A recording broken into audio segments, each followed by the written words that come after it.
Marriage टूट रही हैं, पति पत्नी में तलाक की संख्या लगातार बढ़ रही है। तलाक न भी हो तो परस्पर भिन्नता और परस्पर दोनों में टकराव दिखाई पड़ रहा है। ये बात सही है। इसके पीछे कारण क्या है? क्या हम 2000 साल पहले लौट जाएं? क्या हम मध्यकाल में चले जाएं और स्त्री को केवल वस्तु समझें? क्या हम स्त्री सशक्तिकरण कमजोर कर दें और स्त्री को अपने पति की सेवा करना ही कर्तव्य बताएं? ऐसा कर दीजिए, अभी तलाक नहीं होगा। गरीबों में कहाँ हो रहा है? जहाँ शिक्षा नहीं है, जहाँ स्त्रियों में शिक्षा नहीं है, कहाँ हो रहा है? झगड़ा होता है लेकिन तलाक नहीं होगा। शिक्षितों में हो रहा है।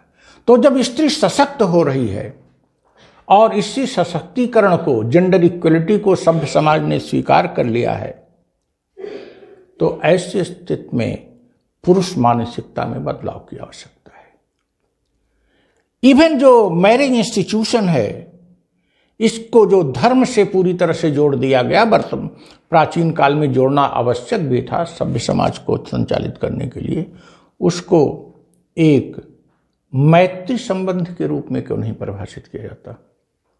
मित्रता के रूप में परिभाषित क्यों नहीं किया जा सकता?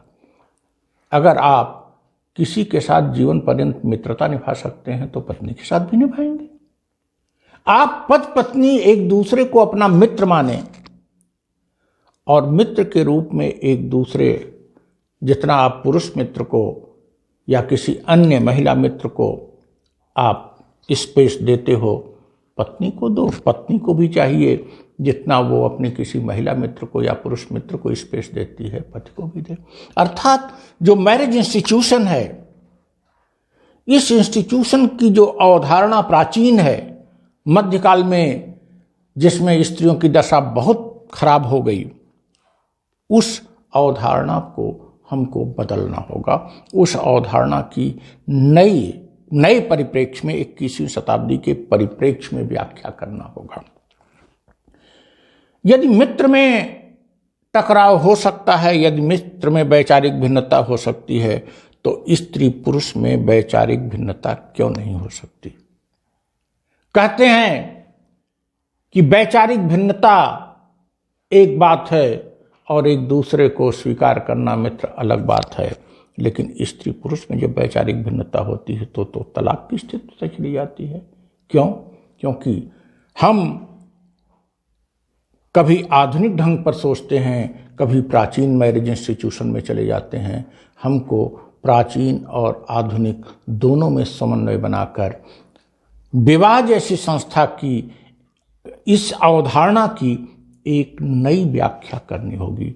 और वो नई व्याख्या मुक्ताकाश की दृष्टि में यह है, स्त्री पुरुष एक अच्छे मित्र हैं, पति पत्नी एक अच्छे मित्र हैं, और अच्छे मित्र के रूप में दोनों एक दूसरे की अच्छाई और बुराई को स्वीकार करते हुए आगे बढ़ते जाएं। एक बात और कहते हैं, पहले माँ बाप शादी कर देते थे और शादियाँ चल जाती थी। पुराने लोग यही कहते हैं। आज लड़के अपनी पसंद से शादी करते हैं, लड़कियां अपनी पसंद शादी करती हैं, और शादियां 5 साल में टूट जाती हैं, 2 साल में टूट जाती हैं। ये संख्या ज़्यादा है। इसलिए कि जो बचपन में शादियां कर दी जाती थी, उस लड़की को केवल यही ज्ञात होता था कि वो पत्नी के रूप में दोयम दर्जे पर है। लेकिन आज जब स्त्री दोयम दर्जे पर नहीं है और पति पत्नी दोनों समान दर्जे पर हैं, तो वो एक दूसरे के पूरी तरह से सहयोगी हैं, एक दूसरे के मित्र हैं। पति पत्नी नाम चलता रहना चाहिए। हम प्राचीनता को पूरी तरह से उखाड़ नहीं फेंकेंगे। पति पत्नी हैं, जेंडर में डिफरेंस है, प्राकृतिक नियम है, उनका हम पालन करेंगे। लेकिन मैरिज संस्था को हम संकीर्ण दायरे में, दकियानूस दायरे में, या 2000 या आज से 500-700 साल पहले मध्यकाल की दृष्टि से इस संस्था को व्याख्यात न करके हम नए ढंग से व्याख्यात करें। यदि आपका पुरुष मित्र किसी अन्य से मिल सकता है तो आपकी महिला मित्र क्यों नहीं मिल सकती? अरे पत्नी क्या, महिला मित्र भी किसी अन्य से मिलती है तो लोग नाराज हो जाते हैं। तो इनकी व्याख्या सकारात्मक दृष्टि से नए ढंग से होनी चाहिए, और नए ढंग से होगी तो दोनों एक दूसरे से समन्वय बना के चलेंगे और ये तलाक की नौबत और ये सब बातें खत्म हो जाएंगी। यदि स्त्री पुरुष में विभेद होता है, एक दूसरे से अलग रहना चाहते हैं, तो इसमें बुराई भी क्या है? क्या जीवन भर एक दूसरे से लोग बंधे रहें और न चाहते हुए भी? यह तो और बड़ी बुराई है। इंडिविजुअल लिबर्टी का हनन हुआ। तो तलाक उतनी बुरी चीज़ नहीं है, एक दूसरे से लगाव इतनी बुरी चीज़ नहीं है जितनी बुरी चीज़ ये है कि हम दकियानूस दायरे में ही सोचते हैं।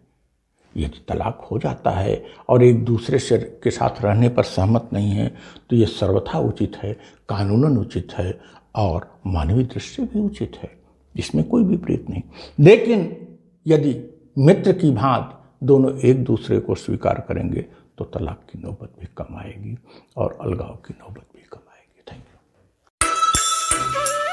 अगर आपको हमारे विचार और वीडियो अच्छी लगी तो इसे लाइक करें, शेयर करें और हमारे चैनल को सब्सक्राइब करें तथा अपना सुझाव कमेंट करें। If you like our vision and video, please do like it, share it and subscribe our channel. Comment your favorite part and give suggestions in the comment box. Thank you.